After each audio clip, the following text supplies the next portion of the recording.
A lot of people are worried, some are enthusiastic, but no matter the side you are, if you are PDP, whether you're APC or Labour Party, there's one thing that you know the judges will never run away from: the issue of 25% in Abuja. Yes, the first judicial precedent that was set on the 25% requirement in Abuja was actually in 2003, not the one that the former Attorney General and Doka talked about that you've seen in many interviews.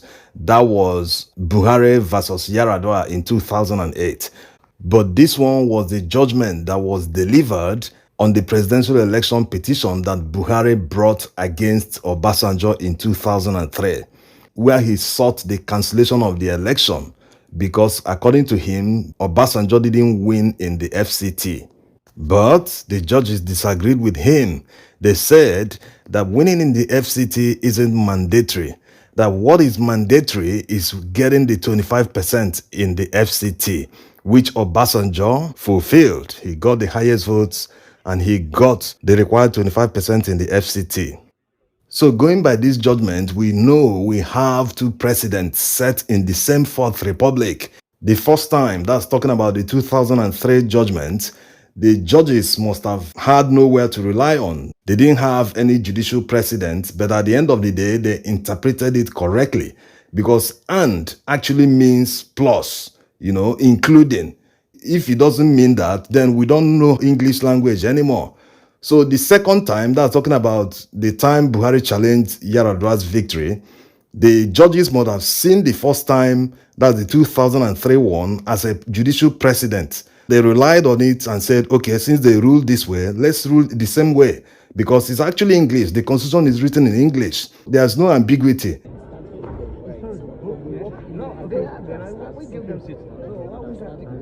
Now we have two precedents, two judicial precedents that have been set in the same Fourth Republic. The first time can be an error. The second time means that is now the judicial interpretation in Nigeria. So no one can say it's a speculation, there's ambiguity. No, there are two judgments based on the 25% and all have come out to be positive. So there's no ambiguity.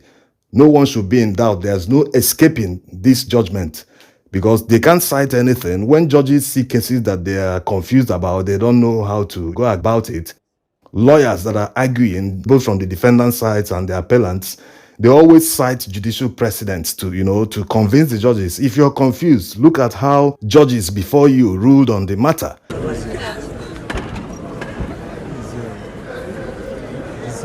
Tinubu's lawyer, Wole Olanipekun, is an erudite lawyer. He knows that 25% is mandatory in Abuja, even without the media exposing the past two judgments. All lawyers do research. He knows. He can't say he doesn't know. He knows that these past judgments exist, and no one can bamboozle the judges to rule against two past judgments on the same matter.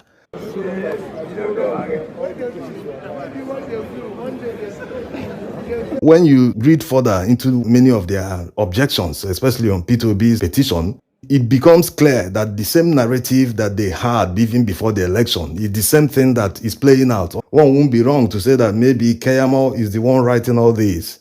Maybe it's the hand behind that we are not seeing. It is obvious they are relying on technicality to see where they will knock the matter off. But this 25%, no one is escaping it. And it can't go to anyone else except the person that got the 25%. Of course, you all know it is only P2B that got 25% in Abuja.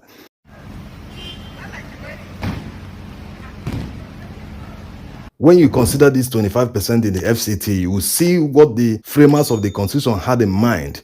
Because many people are thinking, why must one score 25% in Abuja? Why is it different? It is different because Abuja is not a state. It's the district of the president. The president must live in a place where he will exercise his powers without interference from any governor. Even when the capital was in Lagos, it was not the entire Lagos state that was the capital. The capital was only around the Ikoyi and Victoria Island area. So the president is the governor of the FCT. Of course, he's a very busy person. He has to appoint a minister to act on his behalf.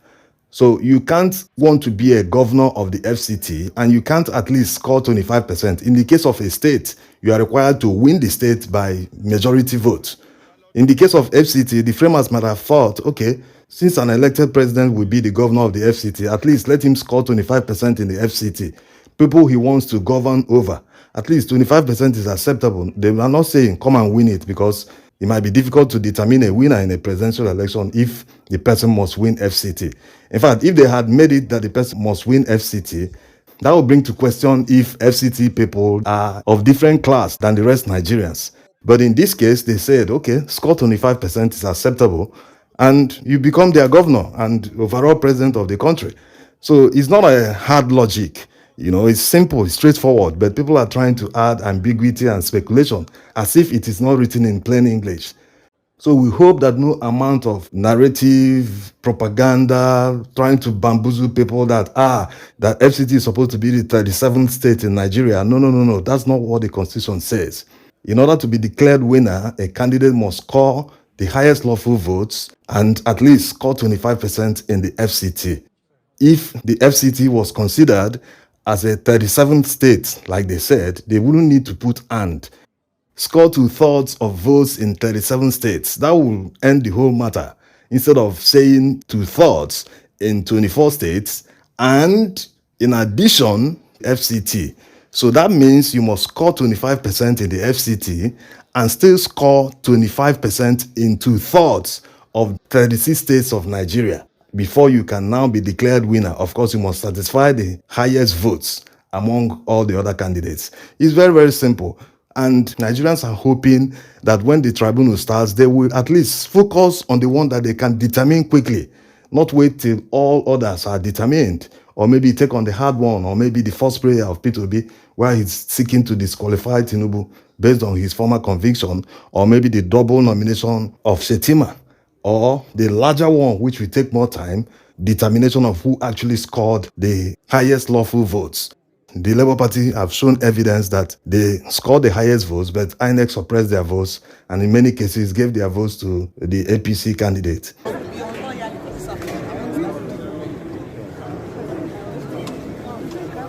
Looking at Rivers, for instance, where everyone knows that Tinubu didn't win there, subtract the votes that was given to him and add to the Labour Party. Do the same in Lagos. There are substantial votes that was added to him and deducted from the Labour Party candidate. In these two states alone, you're already approaching 1 million votes that should be subtracted from that of Tinubu and added to that of P2B. If you subtract from Tinubu, that means he's already losing 1 million votes. He will come back to about 7-point-something million.